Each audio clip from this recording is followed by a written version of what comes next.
Same market, same chart, কিন্তু একজন consistently grow করে আর একজন অ্যাকাউন্ট ব্লো করে। ডিফারেন্স শুধু স্ট্র্যাটেজিতে না, মাইন্ডসেটে। গ্যাম্বলার আর ট্রেডারের মাইন্ডসেট।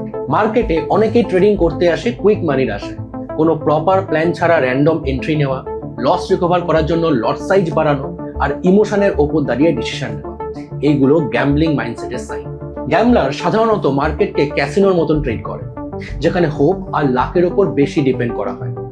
একটা ট্রেডে প্রফিট দিলেই মনে হয় সব ঠিক চলছে, কিন্তু লং টার্মে এই অ্যাপ্রোচ অ্যাকাউন্ট ডিস্ট্রয় করে দেয়। অন্যদিকে একজন ট্রেডার মার্কেটে প্রেডিকশন করতে আসে না, প্রিপারেশন নিতে আসে।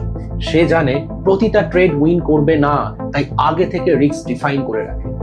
ট্রেডার রিভেন্স ট্রেডিং করে না, ওভার ট্রেডিং করে না, আর একটা লসের কারণে ইমোশনাল ডিসিশনও নেয় না। তার ফোকাস শুধু প্রফিট নয়, কনসিস্টেন্সি আর ক্যাপিটাল প্রোটেকশনের ওপরেও থাকে। গ্যাম্বলার এক্সাইটমেন্ট খোঁজে, কিন্তু ট্রেডার ডিসিপ্লিন ফলো করে। গ্যাম্বলার শর্ট টার্ম থ্রিলের পেছনে দৌড়ায়, আর ট্রেডার লং টার্ম সার্ভাইভালের দিকে ফোকাস করে। মার্কেটে সাকসেস শুধুমাত্র ভালো এন্ট্রি দিয়ে আসে না, আসে সেলফ কন্ট্রোল আর প্রপার ডিসিশন মেকিং থেকে। তাই ট্রেড নেওয়ার আগে নিজেকে একটা প্রশ্ন করুন, আমি কি ক্যালকুলেটেড ডিসিশন নিচ্ছি নাকি শুধু হোপ নিয়ে এন্ট্রি করছি?